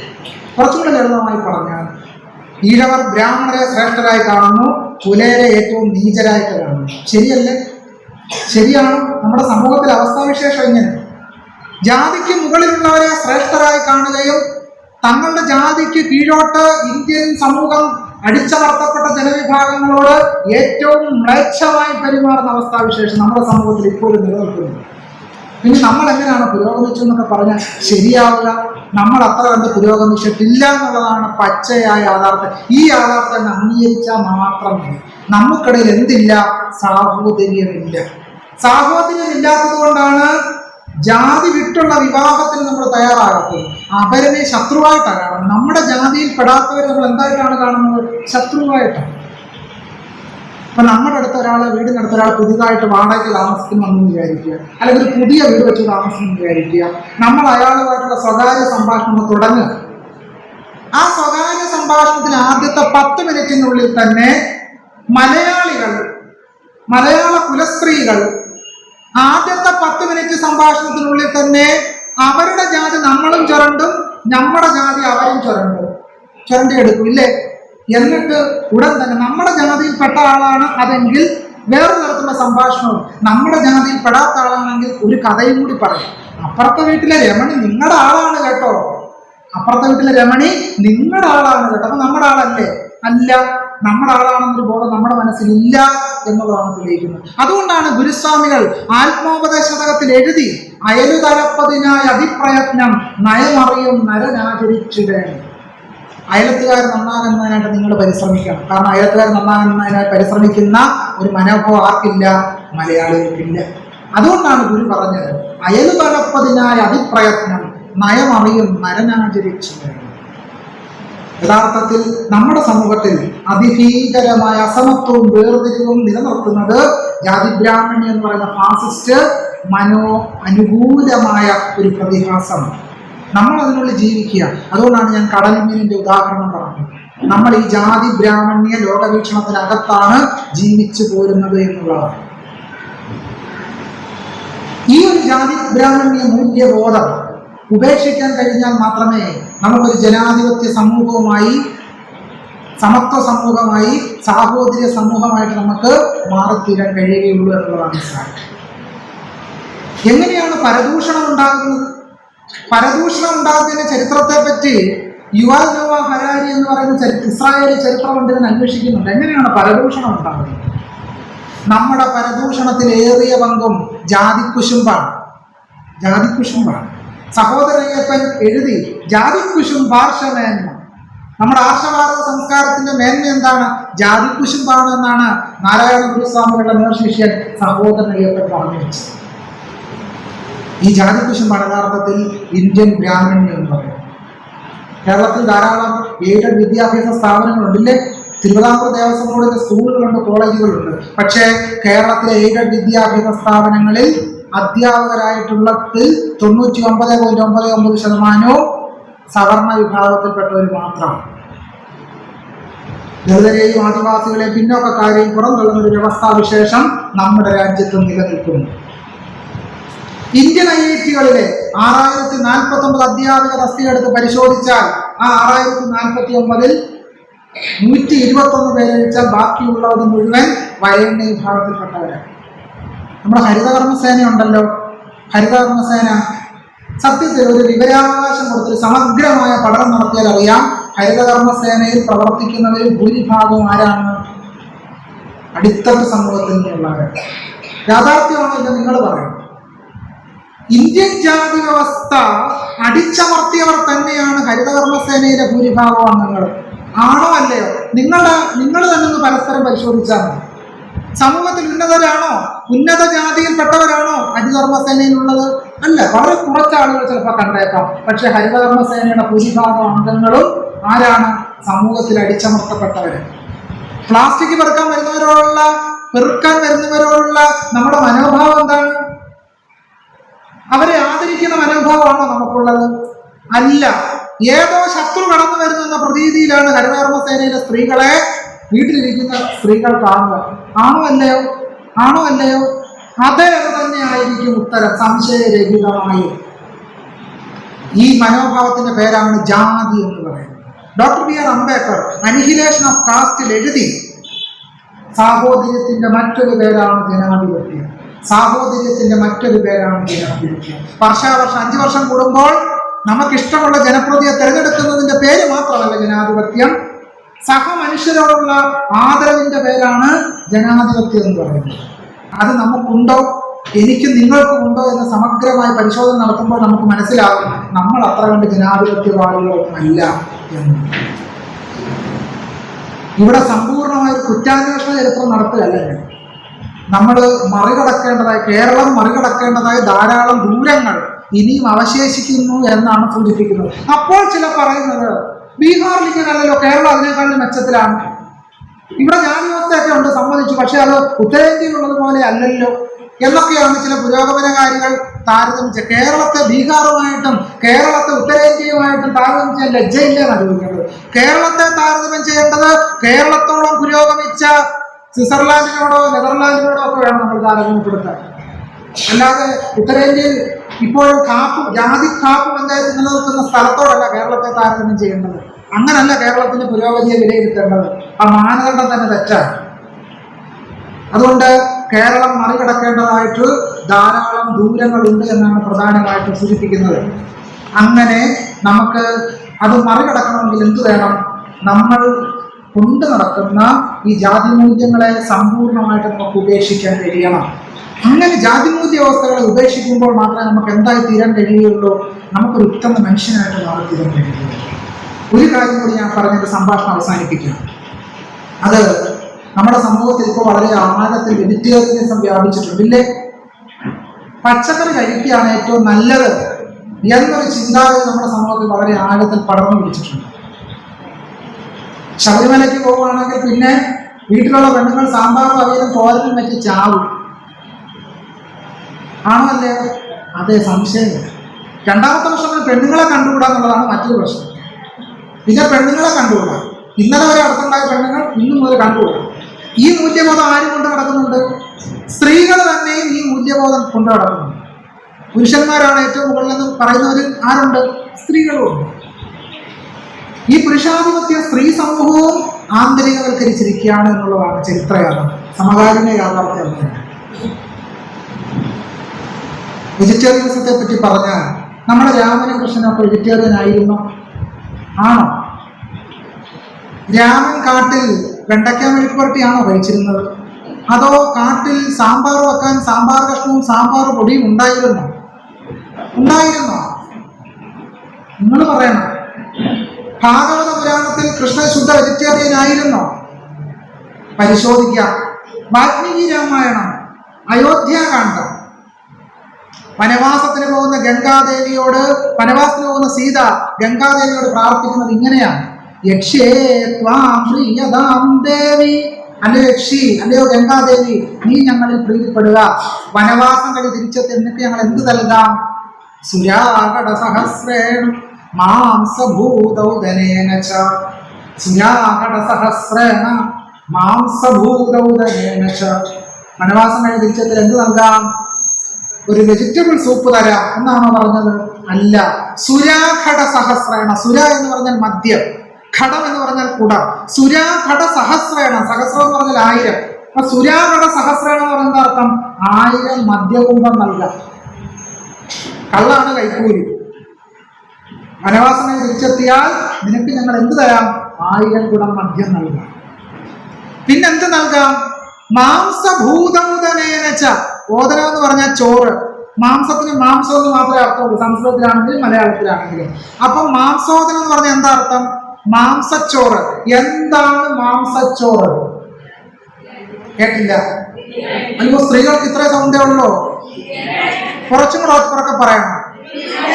എന്ത് ബിരിയാണി ആയിരിക്കാം സീത ഗംഗാദേവിക്ക് വഴിപാടായി നടന്നത്? ബീഫ് ബിരിയാണിയോ ചിക്കൻ ബിരിയാണിയോ ആവാം, സംശയമില്ല. പക്ഷെ ഇന്നിപ്പോൾ കർക്കിടക മാസമായി കഴിഞ്ഞാൽ വലിയ വിലയാണ് പച്ചക്കറിക്ക്. പച്ചക്കറി മേടിക്കാൻ നടക്കാൻ നമ്മൾ. പിന്നെ അതിലെ മത്തി ഒന്നുമില്ല. പിന്നെ ശുദ്ധ വെജിറ്റേറിയന്മാർ. പക്ഷെ ഈ സീത വെജിറ്റേറിയൻ ആയിരുന്നില്ല. വനവാസ സന്ദർഭത്തിൽ നദിയിലൂടെ രാമനും സീതയും ഇങ്ങനെ യാത്ര ചെയ്യുന്ന സമയത്ത് ഭാര്യയോട് വളരെയധികം പ്രേമമുള്ള രാമൻ ഒരു കഷ്ണം മീനെടുത്ത് സീതയ്ക്ക് കൊടുത്തു. ഇത് നല്ല ചുട്ട മീനാണ്, കഴിച്ചു നോക്കൂ സീതെ. ഇപ്പോൾ പ്രേമം വരുമ്പോൾ ലഡുവും ജിലേബിയൊക്കെ കൊടുക്കുന്നത് പോലെ അന്ന് ലഡുവും ജിലേബി ഇല്ലാത്തത് കൊണ്ട് രാമൻ എന്താണ് കൊടുത്തത്? എന്റെ തങ്കമേ, ഇതൊന്ന് കഴിച്ചു നോക്കൂ, നല്ല ചുട്ട മീനാണ്. അതുകൊണ്ട് പ്രേമപരവശനായ രാമൻ സീതയ്ക്ക് കൊടുത്തത് എന്താണ്? നല്ല ചുട്ട മീനാണ്. വാൽമീകി രാമായണത്തിൽ പറയുന്നു, സീതാമാംസേന ഛന്ദയൻ, സീതയെ മാംസം കൊടുത്ത് സന്തോഷിപ്പിച്ചു. ഛന്ദയൻ എന്ന് പറഞ്ഞാൽ സന്തോഷിപ്പിച്ചു എന്നാണ്. സീതയെ മാംസം കൊടുത്ത് സന്തോഷിപ്പിച്ചു. രാമനെ അന്വേഷിച്ച് ഭരദ്വാജന്റെ ആശ്രമത്തിലെത്തുന്നു. ഭരദ്വാജന്റെ ആശ്രമത്തിൽ നെൽകൃഷിയോ ഞവരകൃഷിയോ ഉണ്ടായിരുന്നില്ല. ഭരതൻ ചോറ് കൊടുക്കാൻ, ചായ ഇട്ട് കൊടുക്കാൻ പാലോ പഞ്ചസാരയോ തേയിലയോ ഒന്നും കണ്ടുപിടിച്ചിരുന്നില്ല. എന്താണ് ഭരദ്വാജ മഹർഷി ഭരതന് കൊടുത്തത്? ആജയിഷ്ടാവിജവാരാഹഷ്ടൈ നവരസംജൈ എന്ന് വാൽമീകി രാമായണം.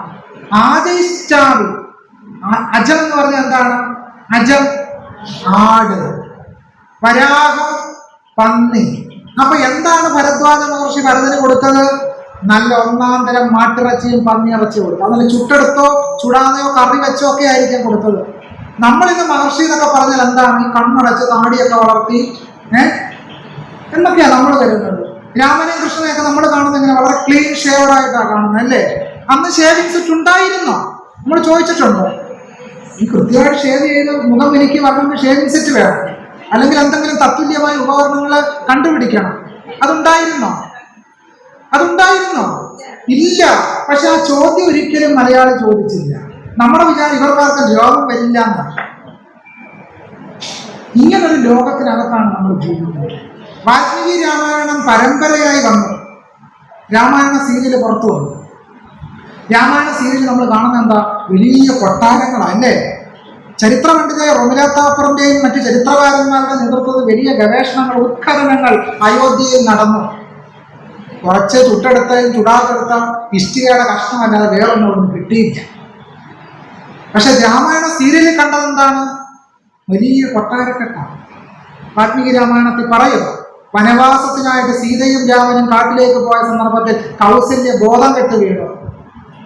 കൗസല്യ പാംസു സ്നാനിതയായി എന്നാണ് വാൽമീകി രാമായണം പറയുന്നത്. എന്താണ് പാംസു? പാംസു എന്ന് പറഞ്ഞാൽ പൊടി, സ്നാനിത കുളിച്ചവൾ. പാംസു സ്നാനിത, പൊടിയിൽ കുളിച്ചവൾ. ചരിത്ര പണ്ഡിതനും പുരാവസ്തുശാസ്ത്ര ഗവേഷകനുമായ സംഘാലിയ ചോദിക്കുന്നു, എന്തുകൊണ്ടാണ് കൗസല്യ പൊടിയിൽ കുളിച്ചത്? കാരണം വീടുണ്ടാക്കിയിരിക്കുന്നത് ചുട്ട ഇഷ്ടിക കൊണ്ടല്ല, ചുടാത്ത ഇഷ്ടിക കൊണ്ട്. അതുകൊണ്ടാണ് ഇത്രയും പൊടി താഴെ വീഴുന്നത്. അപ്പോൾ രാമായണ സീരിയൽ നമ്മൾ കണ്ട യഥാർത്ഥ കൊട്ടാരമായിരുന്നു? അല്ല. ചെറിയൊരു കളിമൺ വീട്ടിലാണ് ആര് കഴിഞ്ഞിരുന്നത്? രാമനും സീരിയൽ കഴിഞ്ഞിരുന്നത്. നമ്മൾ രാമായണ സീരിയലിനകത്ത് തട്ടത്തിനകത്ത് ആപ്പിൾ പറഞ്ഞു വെച്ചിരിക്കുന്നത് നമ്മൾ കണ്ടിട്ടുണ്ടില്ലേ? കണ്ടിട്ടുണ്ട്.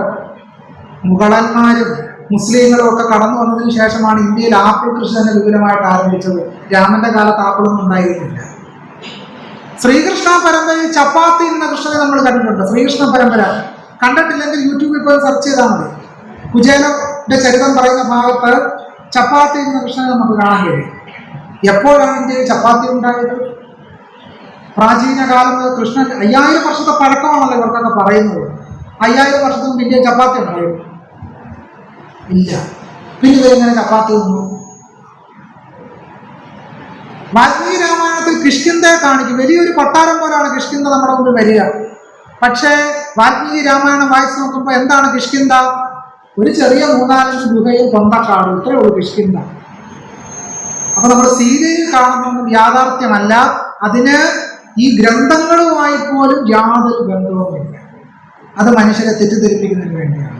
ഇങ്ങനെയാണ് മലയാളത്തില് ഇപ്പോൾ 7 മണി മുതൽ തുടങ്ങുമല്ലോ സീരിയൽ. കുത്തുവിളക്ക്, കുടുംബവിളക്ക് എന്നൊക്കെ പറഞ്ഞ് ഇങ്ങനെ അങ്ങോട്ട് തുടങ്ങിയാൽ അങ്ങനെ ഈ വരേണ്യരുടെ ദുഃഖം കണ്ടിട്ട് ചെമ്പുപാത്രം നിറയെ കണ്ണുനീരാണ് അല്ലേ?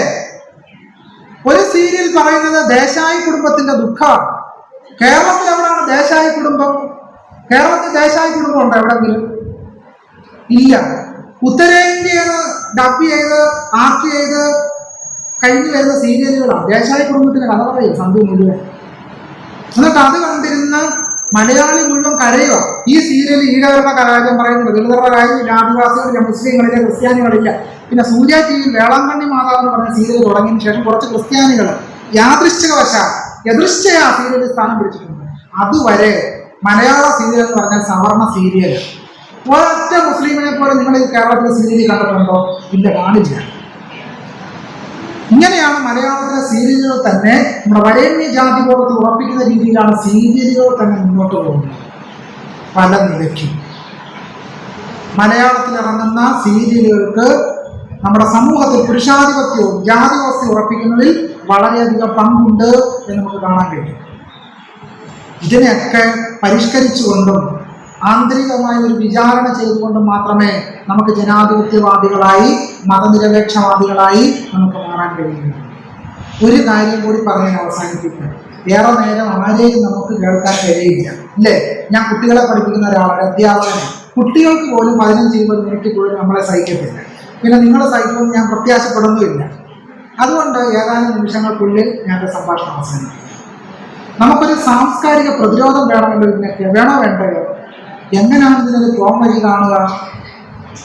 ഇതെല്ലാം ഉണ്ടെന്ന് ചിലപ്പോൾ അംഗീകരിച്ചേക്കാം, ചിലപ്പോൾ അംഗീകരിക്കാതെ ഇരുന്നേക്കാം. പക്ഷേ ഇതിനെതിരെ ഒരു സാംസ്കാരിക പ്രതിരോധം നമുക്ക് രൂപീകരിച്ചേ മതിയാവും. ഇല്ലെങ്കിൽ വളരെ അടുത്ത് തന്നെ നമ്മുടെ സമൂഹത്തിൽ രൂപപ്പെട്ടിരിക്കുന്ന സാഹോദര്യവും സഹജീവന മനോഭാവം എല്ലാം നഷ്ടപ്പെട്ട് നമ്മൾ ജാതിയിലും മതത്തിലുമായിട്ട് സമ്പൂർണ്ണമായിട്ട് ആ കള്ളികളിൽ ഒതുങ്ങി ജീവിക്കുന്നവരായിട്ട് നമ്മൾ മാറിത്തീരും. അങ്ങനെ വരാതിരിക്കണമെങ്കിൽ നാരായണ ഗുരു അവതരിപ്പിച്ച സാഹോദര്യത്തിന്റെ പുതിയ സിദ്ധാന്തത്തിലൂടെ നമുക്ക് നടക്കേണ്ടി വരും. 1888 അരിയുപ്പുറത്ത് പ്രതിഷ്ഠ നിർവഹിച്ചുകൊണ്ട് നാരായണ ഗുരുസ്വാമികൾ ആ ശിലാഖണ്ഡത്തിൽ എഴുതി, ജാതിഭേദം മതദ്വേഷം ഏതുമില്ലാതെ സർവരും സോദരത്വേന വാഴുന്ന മാതൃകാ സ്ഥാനമാണ്. ഇതൊരു മാതൃകാ സ്ഥാനമാണ്, ഒരു മാതൃകയാണ്, മോഡലാണ്. എങ്ങനെയാണ് അരിയുപ്പുറം മോഡലാവുന്നത്? എന്തുകൊണ്ടാണ് കേരള സമൂഹത്തിന് അരിയുപ്പുറം മോഡൽ? കാരണം അവിടെ ജാതിഭേദമില്ല, മതഭേദമില്ല. ഗുരു പറഞ്ഞു, നിങ്ങളുടെ ജാതി ഏതുമായിക്കോട്ടെ, നിങ്ങളുടെ മതം ഏതുമായിക്കൊള്ളട്ടെ, ഒരുമിച്ച് കഴിയുവാൻ ഇതൊന്നും ഒരു തടസ്സമല്ല. നമ്മുടെ സമുദായ സംഘടന എല്ലാ മനുഷ്യരെയും ഒന്നായി ചേർക്കുന്നതാകുമെന്ന് ഗുരു അരുളി. താൻ ഉണ്ടാക്കിയ SNDP എല്ലാ മനുഷ്യരെയും ഉൾക്കൊള്ളുന്ന ഒന്നാണ് എന്ന് ഗുരു പറഞ്ഞു. തന്റെ ആദർശത്തിൽ നിന്ന് SNDP വ്യതിചലിക്കുന്നു എന്ന് കരുതിയപ്പോൾ, മനസ്സിലായപ്പോൾ ഗുരു അന്നത്തെ ജനറൽ സെക്രട്ടറി ആയിരുന്ന ഡോക്ടർ പൽപുവിന് കത്തെഴുതി, യോഗത്തെ നാം വാക്കുകൊണ്ട് വിട്ടതുപോലെ ഇപ്പോൾ മനസ്സുകൊണ്ടും വിട്ടിരിക്കുന്നു. യോഗത്തെ നാം വാക്കുകൊണ്ട് വിട്ടതുപോലെ ഇപ്പോൾ മനസ്സുകൊണ്ടും വിട്ടിരിക്കുന്നു. ഇതായിരുന്നു ഗുരു എന്ന് പറയുന്നത്. ജാതിഭേദം മതദ്വേഷം ഏതുമില്ലാതെ സർവരും സോദരത്വേന വാഴുന്ന മാതൃകാ സ്ഥാനമാണ്. എല്ലാ മനുഷ്യരും സോദരത്വേന വാഴുന്ന സഹജീവന മനോഭാവത്തോടുകൂടി വാഴുന്ന ഒരു സാഹോദര്യ സഹജീവന വ്യവസ്ഥ നമുക്ക് സൃഷ്ടിച്ചെടുക്കാൻ കഴിയും. ആ സഹജീവന വ്യവസ്ഥയുടെ ഏറ്റവും വലിയ തടസ്സം എന്ന് പറയുന്നത് ജാതി ഫാസിസമാണ്, ബ്രാഹ്മണ്യ ഫാസിസമാണ്. ഈ ബ്രാഹ്മണ്യ ഫാസിസം ബ്രാഹ്മണരെ മാത്രം ബാധിക്കുന്ന ഒന്നല്ല. ഏറിയും കുറഞ്ഞും നമ്മളെല്ലാവരും ചേർന്ന് പങ്കുവെക്കുന്ന സ്വാതന്ത്ര്യ നിഷേധത്തിന്റെയും സമത്വ നിഷേധത്തിന്റെയും സാഹോദര്യ നിഷേധത്തിന്റെയും ഹീനമായ പ്രത്യയശാസ്ത്രത്തിന്റെ പേരാണ് ബ്രാഹ്മണ്യം, ജാതി ബ്രാഹ്മണ്യം എന്ന് പറയുന്നത്.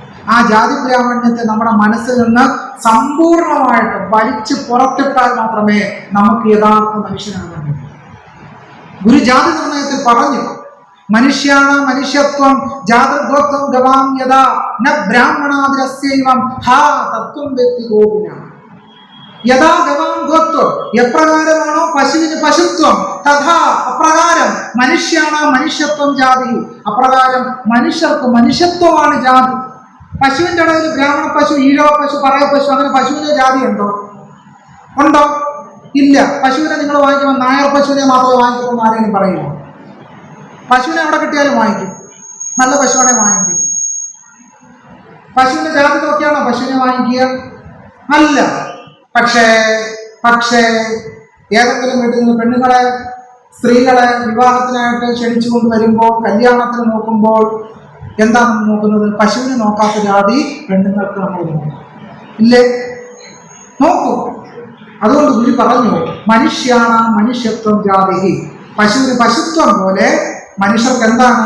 മനുഷ്യത്വമാണ് ജാതി എന്നാണ് നാരായണ ഗുരുസ്വാമികൾ പറഞ്ഞു വെച്ചത്. അപ്പൊ നമ്മുടെ സമൂഹം വളരെ ആഴത്തിൽ ഹിംസാത്മകമായി നേരിട്ടുകൊണ്ടിരിക്കുന്ന ജാതി വരേണ്യതകളെ ഹിന്ദുത്വ ഫാസത്തെ ഒക്കെ നേരിടുന്നതിനുള്ള ഏറ്റവും പ്രധാനപ്പെട്ട വഴി എന്താണ്? നാരായണ ഗുരുസ്വാമികളുടെ സോദരത്വേന വാഴുന്ന മാതൃകാ സ്ഥാനം എന്ന് പറയുന്ന ഒരു ആശയത്തെ വീണ്ടെടുത്തുകൊണ്ട് മാത്രമേ നമുക്ക് ജാതിക്കെതിരായിട്ടുള്ള ഒരു പോരാട്ടം നടത്താൻ കഴിയുള്ളൂ. അങ്ങനെ മാത്രമേ കേരള സമൂഹം ആഴത്തിൽ പ്രവർത്തിച്ച നവോത്ഥാനം എന്ന് പറയുന്നത് നാരായണ ഗുരുവിന്റെ നേതൃത്വത്തിൽ, സഹോദരയത്തിന്റെ നേതൃത്വത്തിൽ, പുരാതന പ്രസ്ഥാനങ്ങളുടെയൊക്കെ നേതൃത്വത്തിൽ നടന്നു വന്ന ആ പോരാട്ടത്തെ നമുക്ക് വീണ്ടെടുക്കണം. എന്തു വേണം? ഈ നവോത്ഥാന ചരിത്രത്തെ പുനഃസന്ദർശിക്കുകയും നമ്മുടെ ആത്മഭാവമായി അതിനെ മാറ്റാൻ കഴിയുമ്പോൾ മാത്രമേ നമുക്കൊരു സാംസ്കാരിക പ്രതിരോധം സൃഷ്ടിക്കുവാൻ കഴിയൂ എന്ന് സൂചിപ്പിച്ചുകൊണ്ട് എൻ്റെ എളിയ വാക്കുകൾ ഉപസംഹരിക്കുന്നു. നിങ്ങൾക്കെല്ലാം സ്നേഹാഭിവാദ്യങ്ങൾ. നന്ദി, നമസ്കാരം. തുടർന്ന് നാം ഇന്നിവിടെ ആദരിച്ച അബുദാബി ശക്തി അവാർഡ് ജേതാവ് കൂടിയായിട്ടുള്ള ശ്രീ മഞ്ജുവിന് രണ്ടു വാക്ക് സംസാരിക്കാൻ ലക്ഷ്യം. സ്വാഗത പ്രസംഗം നടത്തിയ പ്രിയപ്പെട്ട ജയൻ, ഉദ്ഘാടകനായ ബഹുമാനായ ഫിഷറീസ് സാംസ്കാരിക വകുപ്പ് മന്ത്രി ശ്രീ സജി ചെറിയൻ, നേതൃത്വ വിശിഷ്ട വ്യക്തികൾ, പ്രിയപ്പെട്ട ബഹുമാന്യനായ അമ്പലപ്പുഴ MLA ശ്രീ എച്ച് സലാം അവർ, പ്രിയമുള്ളവർ, ഒരു വിശദമായ പ്രഭാഷണം നമ്മളിപ്പോൾ കേട്ടതാണ്. അതിനുശേഷം മന്ത്രി സംസാരിച്ചു. നവഫാസിസം ഈ സമൂഹത്തെ ഏതു വിധത്തിലാണ് ബാധിക്കുന്നത് എന്നത് നമ്മളൊക്കെ അറിയാതെയെങ്കിലും അതിൻ്റെ ഇരകളായിക്കൊണ്ടിരിക്കുകയാണ്. വളരെയധികം പുരോഗമനം പറയുമ്പോഴും എങ്ങനെയാണ് നമ്മൾ അതിൻ്റെ ആശയങ്ങളെ സ്വാംശീകരിച്ച് ജീവിതത്തിൽ പുരോഗമനകാരികളെന്ന നാട്യേന മുന്നോട്ട് പോകുന്നതെന്നൊക്കെ ശ്യാംകുമാർ സാറ് വളരെ വിശദമായി തന്നെ പറയുകയുണ്ടായി. അദ്ദേഹം പറഞ്ഞ ഒരു കാര്യം, ശ്രദ്ധേയമായ കാര്യം, നമ്മളെപ്പോഴും നമ്മളെ കമ്പയർ ചെയ്യുന്നത് മറ്റ് സംസ്ഥാനങ്ങളുമായിട്ടാണ് എന്നുള്ളതാണ്. കേരളം പോലെ ഹ്യൂമൻ ഡെവലപ്മെൻറ്റ് ഇൻഡെക്സിൽ ഏറ്റവും ഉയർന്ന നിലവാരം പുലർത്തുന്ന ഒരു സംസ്ഥാനം, നമ്മളെ കമ്പയർ ചെയ്യേണ്ടത് എപ്പോഴും സ്വീഡനോടും നോർവേയോടും ഒക്കെയാണെന്ന് അദ്ദേഹം പറയുകയുണ്ടായി. അതുതന്നെയാണ് നമ്മൾ ഓരോരുത്തരും വ്യക്തമായി ഓർക്കേണ്ടുന്ന കാര്യം. ഫാസിസത്തിൻ്റെ ഓരോ അടയാളങ്ങളെയും കാണുമ്പോഴും നമ്മൾ സംസ്കൃതം എന്ന ഭാവേനെ അതിനെ വളരെ ശാന്തമായി നേരിട്ടുകൊണ്ടിരിക്കുകയാണ് ചെയ്തുകൊണ്ടിരിക്കുന്നത്. അതല്ല, ഇനി അതിനെതിരെ ഒരു മാസ് മൊബിലൈസേഷൻ്റെ ആവശ്യമുണ്ടായി വരികയാണ്.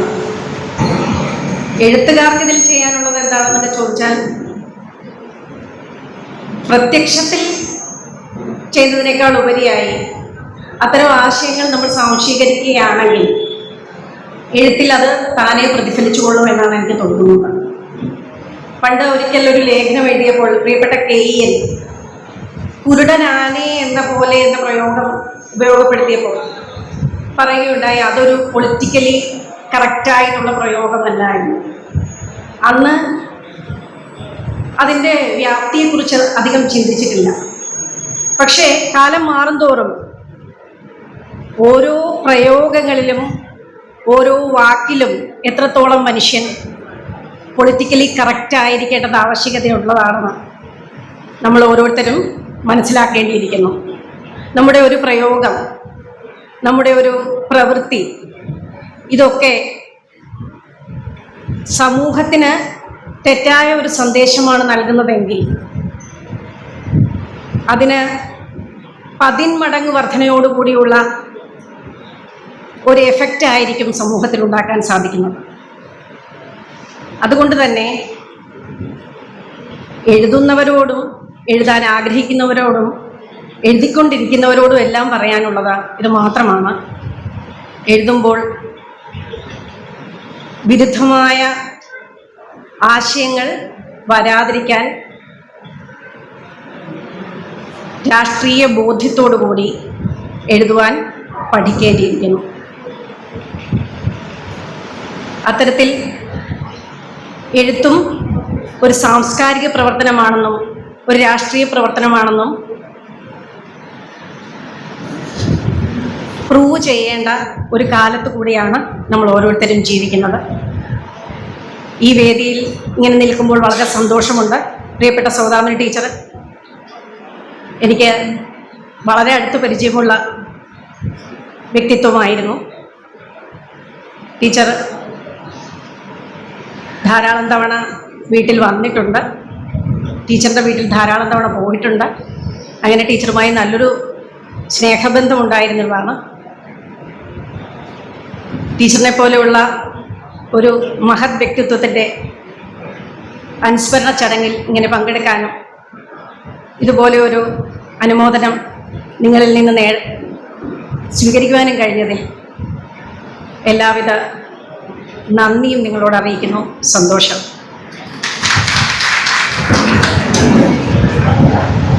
സ്നേഹം നിറഞ്ഞവരെ, ഡോക്ടർ സുഹൃത് കുമാർ രചിച്ച കവിതയാണ് അവതരിപ്പിക്കുന്നത്. സുഹൃത്ത് ഇന്ന് നമ്മളോടൊപ്പമില്ല. കോളേജ് വിദ്യാർത്ഥിയായിരിക്കുമ്പോൾ നമ്മളോടൊപ്പം ഗ്രാമജാഥയ്ക്ക് വന്നതും ഒക്കെ ആലോചിക്കുന്നു. സുഹൃത്തിൻ്റെ ഓർമ്മ, ടീച്ചറിൻ്റെ ഓർമ്മയ്ക്കൊപ്പം സുഹൃത്തിനെയും നാം ഓർക്കുകയാണ്. സുഹൃത്ത് രചിച്ച കവിത അവതരിപ്പിക്കും. അറിയുവാനെന്തുണ്ടു വേറെ, വീണ്ടും പൊരുതുക എന്നതല്ലാതെ, വിജയം പുലരുന്ന നാൾ വരേക്കും വീറോടെ പൊരുതുക എന്നതല്ലാതെ, പറയുവാനെന്തുണ്ടു വേറെ, വീണ്ടും പൊരുതുക എന്നതല്ലാതെ, വിജയം പുലരുന്ന പൊരുതുക എന്നതല്ലാതെ, പറയുവാനെന്തുണ്ടു വേറെ, പറയുവാനെന്തുണ്ടു വേറെ. ചിരമെന്നു കരുതിയ ചിഹ്നങ്ങളൊക്കെയും ചിലരുടേതാകുന്ന കാലം, ചിരമെന്നു കരുതിയ ചിഹ്നങ്ങളൊക്കെയും ചിലരുടേതാകുന്ന കാലം, അഭിമാനമായി നാം കരുതിയവയൊക്കെയും അവർ വന്നു കവരുന്ന കാലം,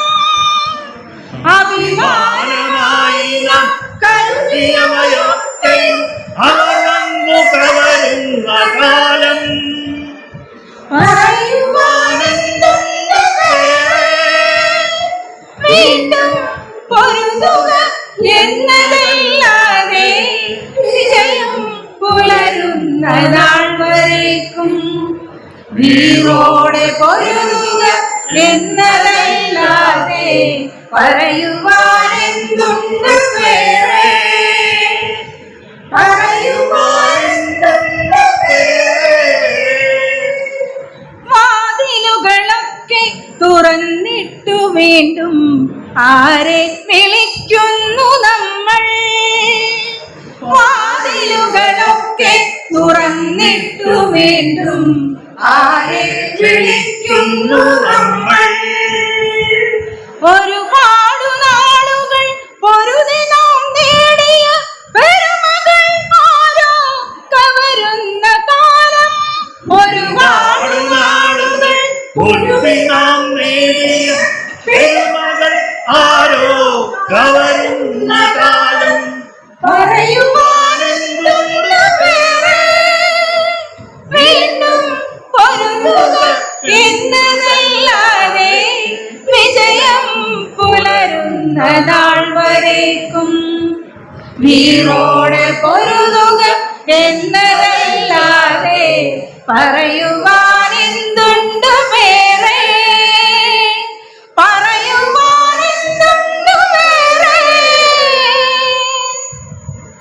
വരകളിൽ വാക്കിൽ വർണ്ണങ്ങളിൽ ചിലർ അതിരിട്ടു വാഴുന്ന കാലം വരകളിൽ വാക്കിൽ വർണ്ണങ്ങളിൽ ചിലർ അതിരിട്ടു വാഴുന്ന കാലം ഒരുപാട് പേർ അടരാടി വീണ രണഭൂമി ഒരുപാട് പേർ അടരാടി വീണ രണഭൂമി ഒരു ശിരസ്സൊരു മനസ്സൊരു പദം പോലെ മുന്നേറാം ഒരു ശിരസ്സൊരു മനസ്സൊരു പദം പോലെ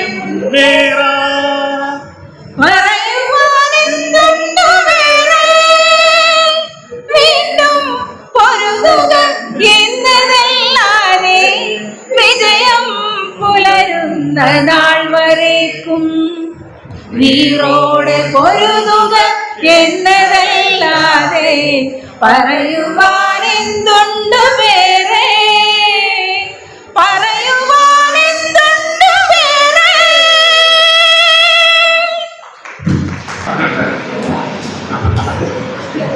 നമ്മുടെ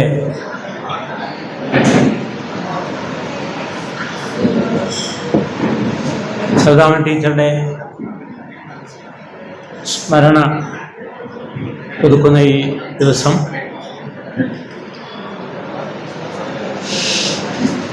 നമ്മുടെ ജില്ലയുടെ വിവിധ ഭാഗങ്ങളിൽ നിന്ന് ധാരാളം പേർ ഇവിടെ എത്തിയിരുന്നു. അതോടൊപ്പം ഈ പരിപാടിയുമായി ബന്ധപ്പെടുത്തി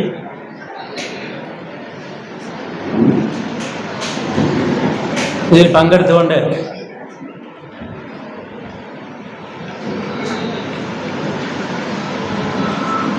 ഉദ്ഘാടനം ചെയ്ത നമ്മുടെ ബഹുമാനപ്പെട്ട മന്ത്രി സജി ചെറിയാൻ അവർ,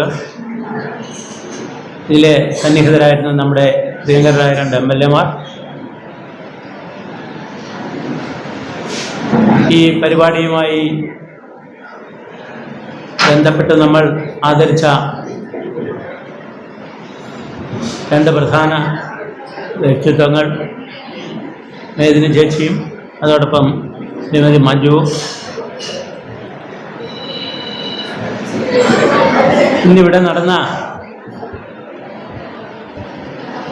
നമ്മുടെ നാട്ടിലെ അംഗനവാടിയിൽ ഏറ്റവും അടിസ്ഥാന തലത്തിലുള്ള പൗരബോധവും മനുഷ്യത്വവും പഠിപ്പിക്കുന്ന കേന്ദ്രങ്ങളായ അംഗനവാടികളിലെ അധ്യാപകന്മാർക്കുള്ള പരിശീലനം വളരെ നന്നായി ആ പരിപാടികൾ അവരോരോ ഗ്രൂപ്പും ഇവിടെ അവതരിപ്പിക്കേണ്ടായി. അവരുടെ പരിപാടി അവസാനിച്ചിട്ടില്ല. അനുസ്മരണ പരിപാടികൾ ഇതോടെ അവസാനിക്കും. ഇതിൽ പങ്കെടുത്ത, ഈ സമ്മേളനത്തിൽ പങ്കെടുത്ത മുഴുവൻ പേരെയും സ്നേഹപൂർവ്വം അവരോട് കൃതജ്ഞത പറയുകയാണ്. പ്രത്യേകിച്ച് നമ്മുടെ അനുസ്മരണവുമായി ബന്ധപ്പെടുത്തി എത്തിച്ചേർന്ന ടീച്ചറുടെ കുടുംബാംഗങ്ങൾ, ഞങ്ങൾ ധാരാളം ആളുകൾ ടീച്ചറുടെ കുടുംബാംഗങ്ങളെ പോലെ പ്രവർത്തിച്ചിരുന്ന ആളുകളാണ്. ആ ഒരു ബന്ധവും അടുപ്പവും ഞങ്ങളിപ്പോഴും തുടരുകയാണ്. ബാബു സാർ ഇവിടെയുണ്ട്, ടീച്ചറുടെ സഹോദരൻ്റെ പുത്രൻ, ടീച്ചറുടെ സഹോദരൻ്റെ പുത്രി, മറ്റൊരു മോനായ അനി, അതോടൊപ്പം അവരുടെയൊക്കെ കുടുംബാംഗങ്ങൾ, മറ്റുള്ളവരെല്ലാവരും ഇവിടെയുണ്ട്. ഇതിൽ പങ്കെടുത്ത ആ കുടുംബാംഗങ്ങളോടും അതോടൊപ്പം ഈ പരിപാടിയിൽ സജീവമായി ഇടപെട്ട മുഴുവൻ നല്ലവരായ ആൾക്കാരോടും എൻ്റെ സംഘാടക സമിതിയുടെ പേരിൽ നന്ദി പറയുകയാണ്. സമ്മേളനം അവസാനിച്ചെങ്കിലും അംഗൻവാടിയിലെ നമ്മുടെ കുരുന്നിലയുമായി ബന്ധപ്പെട്ട് നടത്തിയ പരിശീലനം, ആ പരിശീലനത്തിൻ്റെ ഒരു കൺസൾട്ടേഷൻ കൂടി ഇവിടെ നടക്കണം. അതിനായി 2 പ്രധാനപ്പെട്ട വ്യക്തികളാണ് നമ്മുടെ ഈ പരിപാടിയിൽ പരിശീലനം നൽകിയത്. ഒന്ന് ഞങ്ങളുടെ ശാസ്ത്ര സാഹിത്യ പരിഷത്തുമായി ബന്ധപ്പെട്ട ശ്രീ KT രാധാകൃഷ്ണൻ, കേരളത്തിലെ വിദ്യാഭ്യാസ പരിഷ്കരണ പ്രവർത്തനങ്ങളിൽ സജീവമായി വർഷങ്ങളായി ഇടപെട്ടുകൊണ്ടിരിക്കുന്ന ആൾക്കാരാണ്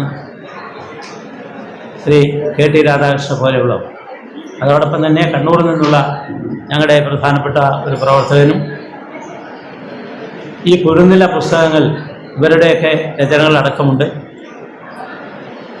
ശ്രീ രമേശൻ കടൂർ എന്നാണ് അദ്ദേഹം അറിയപ്പെടുക. അവർ രണ്ടാളും ഇത് കൺസോൾട്ടേറ്റ് ചെയ്യാൻ ഈ വേദിയിലേക്ക് വരണമെന്ന് അഭ്യർത്ഥിച്ചുകൊണ്ട് അനുസ്മരണ സമ്മേളനം അവസാനിച്ചതായി പറഞ്ഞുകൊണ്ട് ഏവർക്കും ഒരിക്കൽ കൂടി നന്ദി അർപ്പിച്ചുകൊണ്ട്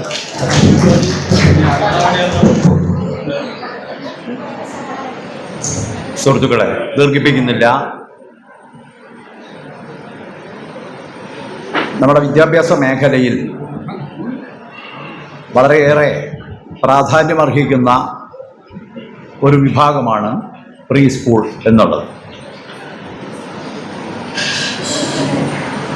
ഏറ്റവും ചെറിയ പ്രായത്തിൽ കുട്ടികളുടെ അഭിരുചികളും താല്പര്യങ്ങളും അവരുടെ സ്വതസിദ്ധമായ വികാസ മേഖലകളുമൊക്കെ എങ്ങനെയാണ് നമ്മൾ കൈകാര്യം ചെയ്യേണ്ടത് എന്നത് വളരെ ശാസ്ത്രീയമായി നാം പരിശോധിക്കേണ്ടതും വിലയിരുത്തേണ്ടതുമാണ്. എന്നാൽ ഏതാണ്ട് 50,000-അടുത്ത് വരുന്ന പ്രീ സ്കൂൾ സ്ഥാപനങ്ങൾ കേരളത്തിലുണ്ട്. അതിൽ 33,115 സ്ഥാപനങ്ങളാണ് അങ്കണവാടികൾ മാത്രമായിട്ടുള്ളത്. മറ്റുള്ളവ എയ്ഡഡ് സ്കൂളിനോടനുബന്ധിച്ച സ്ഥാപനങ്ങളും ഗവൺമെൻറ് സ്കൂളിനോടനുബന്ധിച്ച സ്ഥാപനങ്ങളും നമുക്കൊന്നും എണ്ണിത്തിട്ടപ്പെടുത്താൻ പറ്റാത്ത വിധത്തിൽ ജാതിമത വർഗീയ ശക്തികളും മറ്റും നടത്തുന്ന സ്ഥാപനങ്ങളുമുണ്ട്. പല സ്ഥലങ്ങളിലുമുള്ള കുട്ടികളുടെ പരിചരണം, പോഷണം, പ്രതിരോധം, വിദ്യാഭ്യാസം ഇവയൊന്നും ഒരേ തരത്തിലല്ല നടക്കുന്നത്. ഏറ്റവും മൂല്യവത്തായ ഒരു കാലഘട്ടത്തിൽ അവരെ യാതൊരു തരത്തിലും കമ്പോളത്തിന് വിട്ടുകൊടുക്കാൻ പാടില്ല, ജാതിമത വർഗീയ ശക്തികൾക്ക് വിട്ടുകൊടുക്കാൻ പാടില്ല എന്നത് നമ്മുടെയൊക്കെ ഒരാഗ്രഹമാണ്. പക്ഷെ അങ്ങനെയല്ല നടക്കുന്നത്.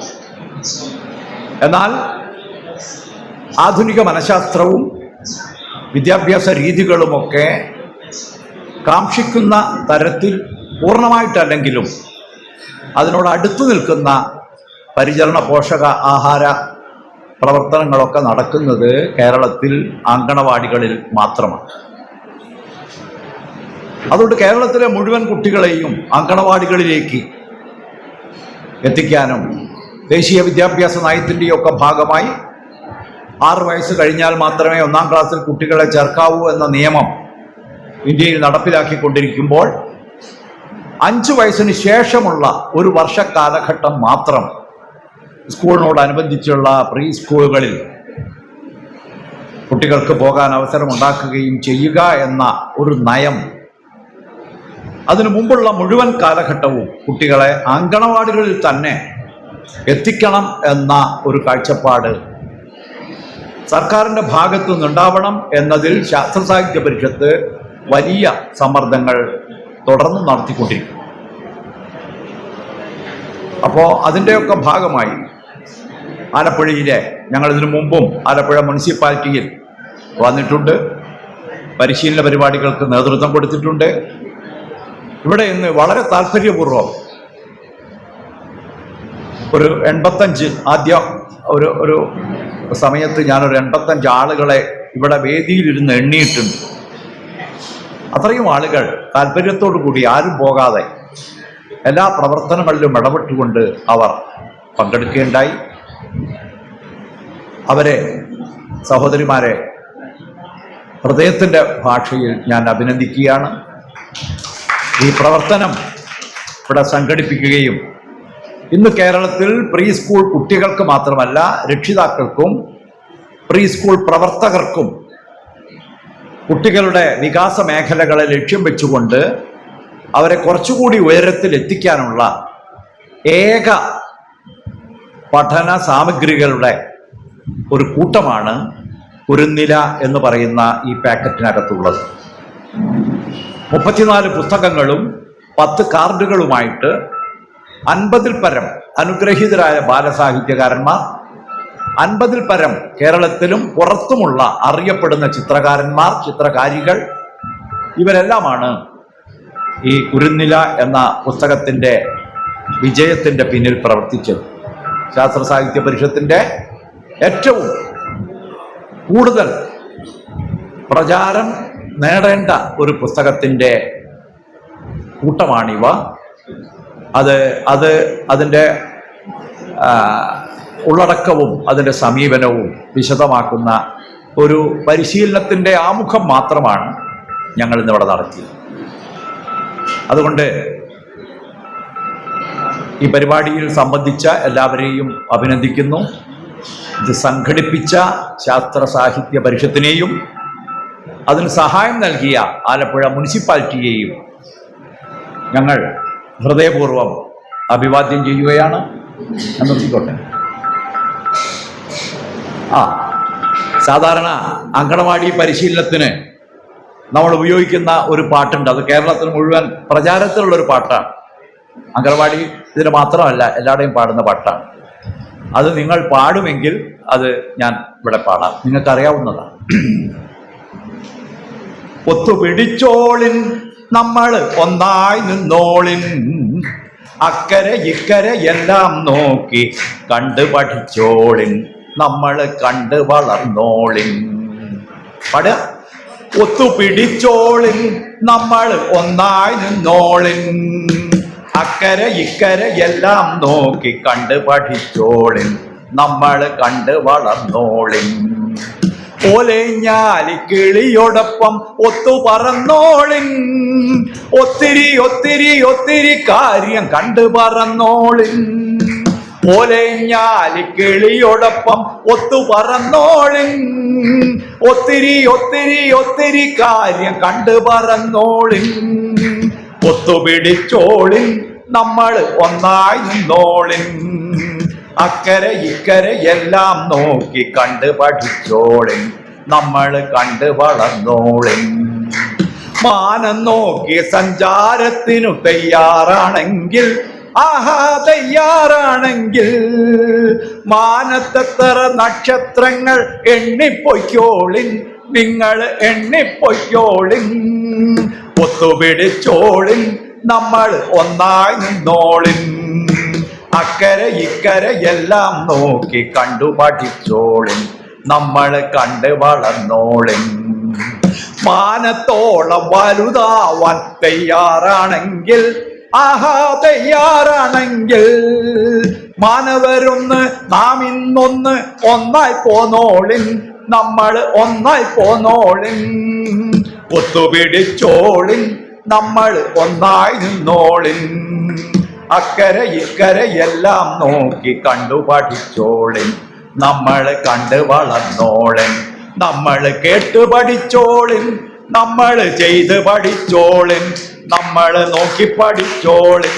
നമ്മൾ എല്ലാം പഠിച്ചോളിൻ. നമ്മൾ വേഗം പഠിച്ചോളിൻ. ഒത്തുപിടിച്ചോളിൻ. നമ്മൾ ഒന്നായി നിന്നോളിൻ. അക്കരെ ഇക്കരെ എല്ലാം നോക്കി കണ്ടു പഠിച്ചോളിൻ. നമ്മൾ കണ്ട് വളർന്നോളിൻ.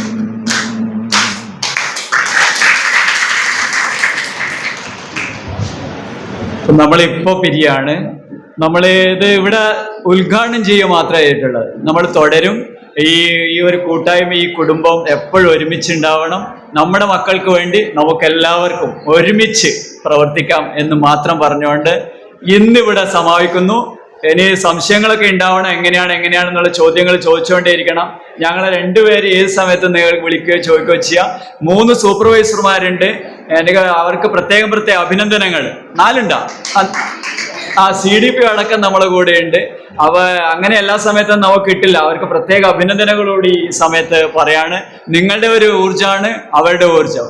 അപ്പൊ എല്ലാവർക്കും ഒരിക്കൽ കൂടി നന്ദി, നമസ്കാരം.